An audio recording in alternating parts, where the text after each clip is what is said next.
10월 12일 앉은자리 새벽기도회를 시작합니다. 이 세상 가장 아름다운 순종의 눈물 온 세상 다시 빛나게 한 생명의 눈물 그가 이 땅에 오시니 죽어야 오늘 우리에게 주신 하나님의 말씀은 예레미야 23장 23절부터 30절까지 말씀을 제가 읽어드리겠습니다. 여호와의 말씀이니라. 나는 가까운 데에 있는 하나님이요 먼 데에 있는 하나님은 아니냐. 여호와의 말씀이니라. 사람이 내게 보이지 아니하려고 누가 자신을 은밀한 곳에 숨길 수 있겠느냐. 여호와가 말하노라. 나는 천지에 충만하지 아니하냐. 내 이름으로 거짓을 예언하는 선지자들의 말에 내가 꿈을 꾸었다고 말하는 것을 내가 들었노라. 거짓을 예언하는 선지자들이 언제까지 이 마음을 품겠느냐. 그들은 그 마음에 간교한 것을 예언하느니라. 그들이 서로 꾼 것을 말하니 그 생각인즉 그들의 조상들이 바알로 말미암아 내 이름을 잊어버린 것 같이 내 백성으로 내 이름을 잊게 하려 함이로다. 여호와의 말씀이니라. 꿈을 꾼 선지자는 꿈을 말할 것이요 내 말을 받은 자는 성실함으로 내 말을 말할 것이라. 겨가 어찌 알곡과 같겠느냐. 여호와의 말씀이니라. 내 말이 불같지 아니하냐. 바위를 쳐서 부스러뜨리는 방망이 같지 아니하냐. 여호와의 말씀이니라. 그러므로 보라, 서로 내 말을 도둑질하는 선지자들을 내가 치리라.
오늘 이 새벽도 하나님 앞에 무릎 꿇은 여러분에게 우리 주님의 크신 은혜가 가득 넘치시기를 축원합니다.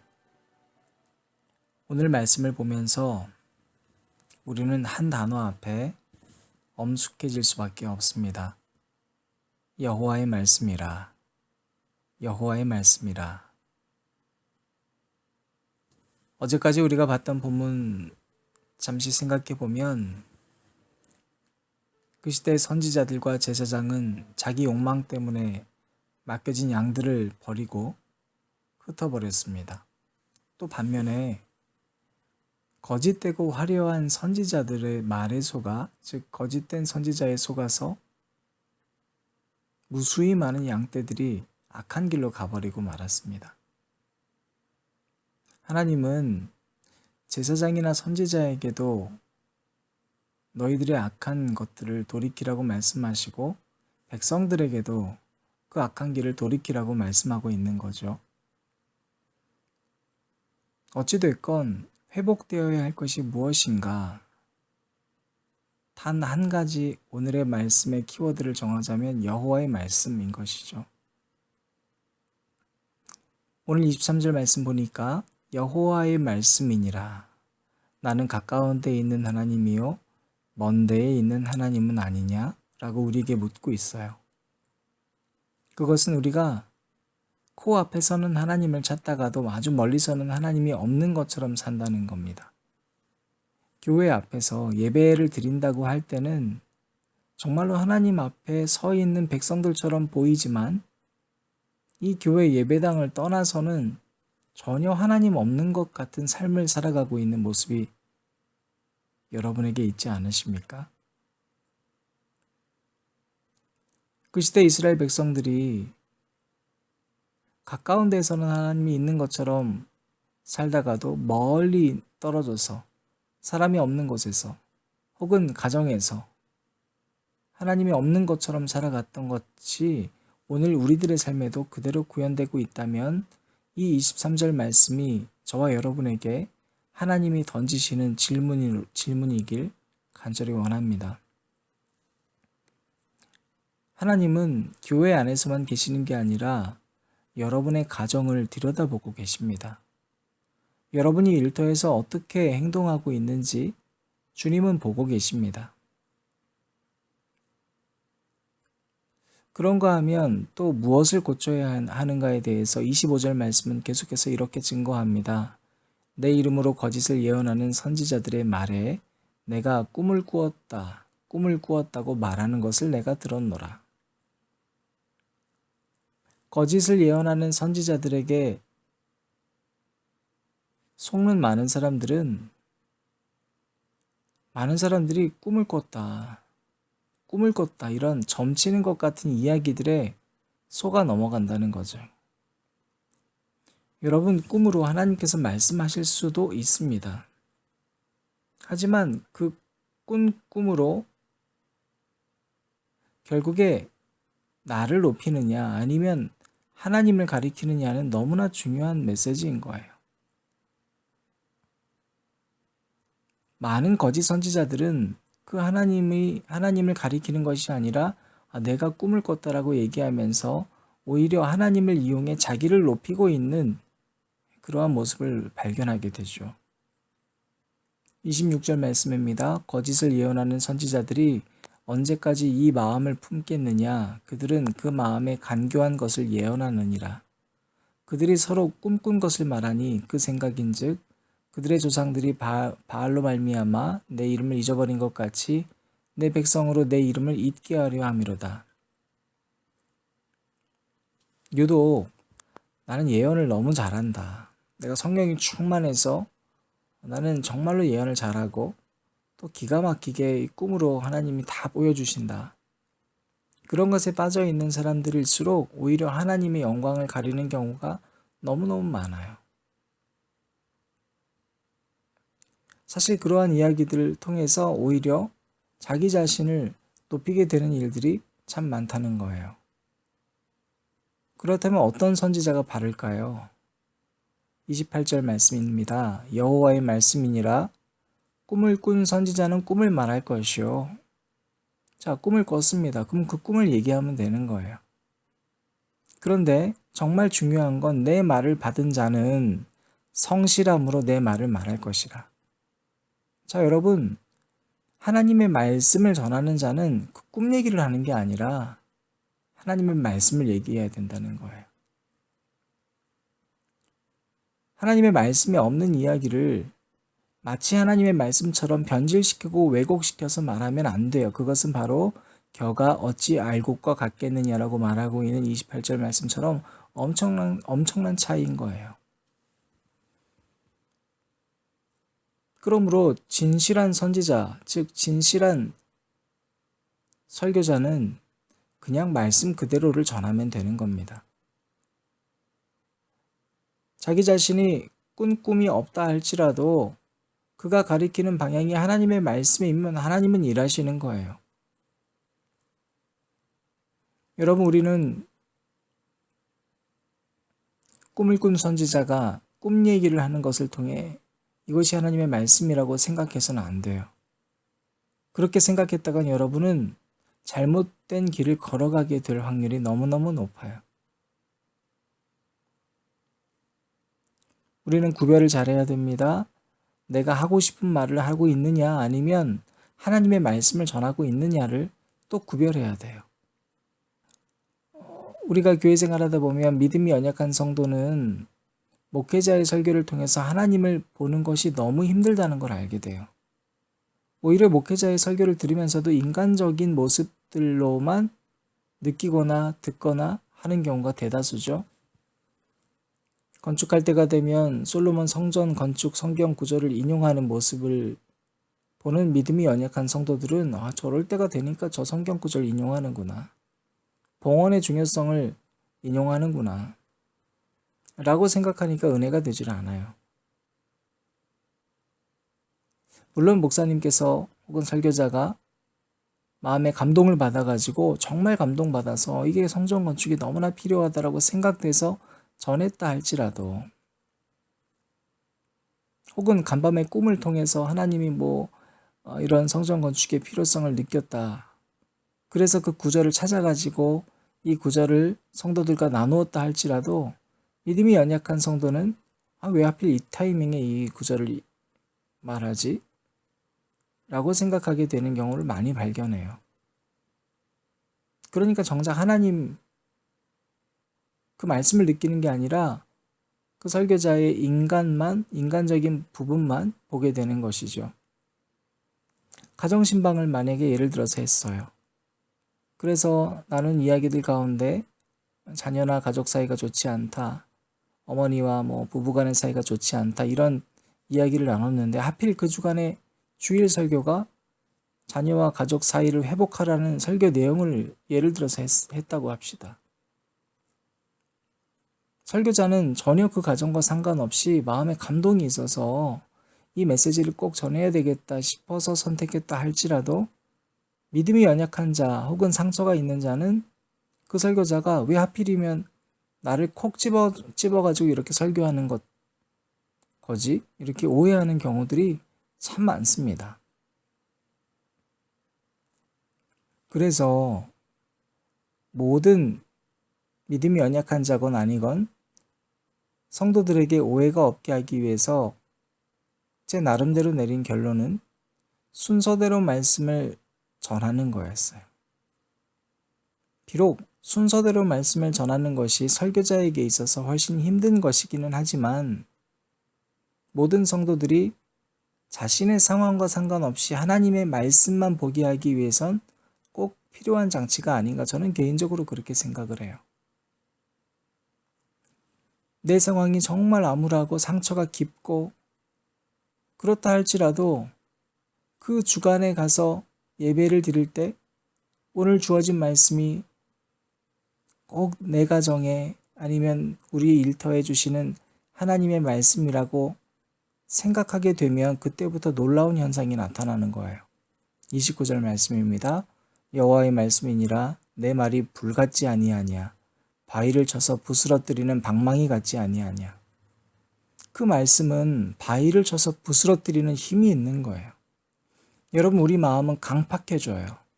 힘든 일이 있을 때일수록 굳어지고 바위 같아져요. 그런데 여러분, 하나님의 말씀은 그 바위를 부스러뜨리는 힘이 있는 줄로 믿습니다. 설교자에게 있는 역할은 바로 그러므로 설교자가 하나도 부각되지 않는다 할지라도 그 하나님의 말씀만 가리킬 수 있도록 해야 되는 거예요. 왜냐하면 반면에 32절 말씀을 보면 거짓과 헛된 자만으로 미혹하게 하는 자들이 너무너무 많기 때문에 그래요. 그들은 특징이 있어요. 자기를 따르라 그래요. 내게 권능이 있다고 얘기해요. 하나님이 내게 파워를 주셨다고 얘기해요. 나는 성령이 뜨겁다고 얘기를 해요. 자기를 과장하면 과장할수록 여러분, 그건 가짜일 확률이 너무너무 높아요. 오늘 그래서 말씀은 너희는 다른 거 그냥 다 떠나고 오직 여호와 말씀을 보라는 거예요. 이 말씀이 우리에게 필요하다는 겁니다.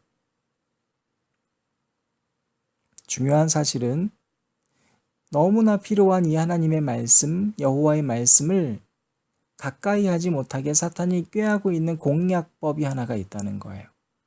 그게 뭡니까? 오늘 말씀처럼 이 32절 이하 하반부를 보면 사탄은 하나님의 말씀이 무겁고 힘들게 여겨요. 자, 35절 오늘 우리가 읽지 않았던 본문 말씀 이하 35절과 36절을 제가 읽어드리겠습니다. 너희는 서로 이웃과 형제에게 묻기를 여호와께서 무엇이라 응답하셨으며 여호와께서 무엇이라 말씀하셨냐 하고 다시는 여호와의 엄중한 말씀이라 말하지 말라. 각 사람의 말이 자기에게 중벌이 되리니 이는 너희가 살아계신 하나님 만군의 여호와 우리 하나님의 말씀을 망령되이 사용함이니라 하고, 하나님의 말씀은 엄중한 말씀이라고 말하면 안 돼요. 짐스럽다, 무겁다, 힘들다. 여러분, 하나님의 말씀을 묵상하고 읽는 데 있어서 내가 힘이 들어서 못하겠어요, 짐이 돼요 라고 말하는 것은 하나님이 주시는 마음이 아니에요. 여호와의 말씀을 짐스럽다고 하는 사람은 바로 그 말 자체가 하나님 여호와 하나님께 짐이 되는 거예요. 그렇게 말하는 것은 살아있는 하나님의 말씀을 오히려 뒤엎어 버리는 거예요. 사랑하는 여러분, 하나님의 말씀을 짐스럽게 여기지 않고 꿀송이처럼 달게 들으시기를 주님의 이름으로 축원합니다. 여러분, 사탄은 계속 우리를 이렇게 이끌고 가요. 야, 십자가 무겁지 않냐? 십자가 왜 지려고 그러냐? 너만 손해야. 화면에 주님 뭐라고 그래요? 그래, 십자가는 져야 돼. 근데 그 십자가 져봐 무겁지 않아. 오히려 그 십자가를 질 때 너희가 평안을 얻을 수 있어. 하나님의 말씀은 멀리 있지 않아. 가까운 데도 있고 네가 있는 곳곳마다 다 있어. 네 손과 발에 있어. 신명기 말씀에서도 그렇게 얘기해 주시잖아요. 로마서도 동일하고요.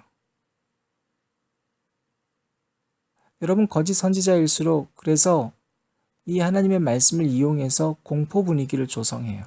무겁고 힘들게 뭔가를 만들어가요. 꼭 이 말씀이 없으면 당장 죽을 것처럼 공포 분위기를 조성하는 경우도 많아요.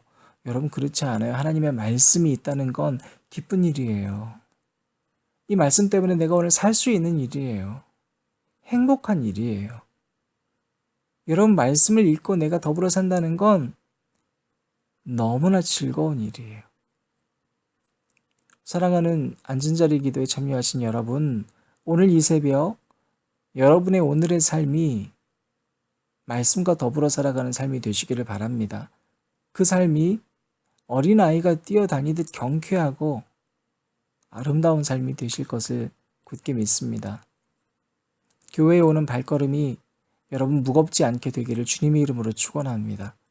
경쾌하고 가벼운 발걸음으로 하나님께 예배하러 나오시기를 진심으로 축원합니다.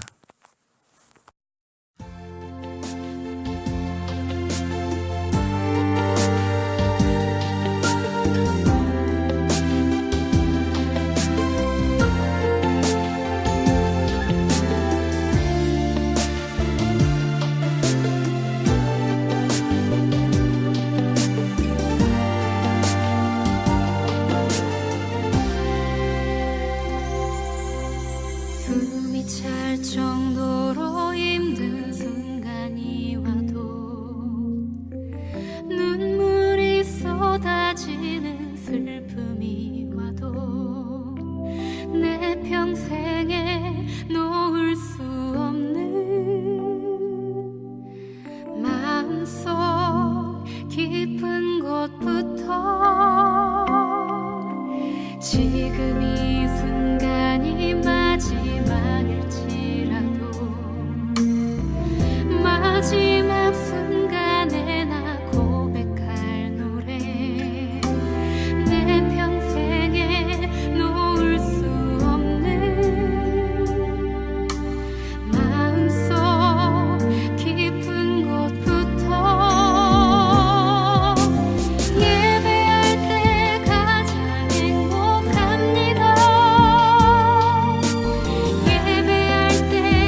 달 종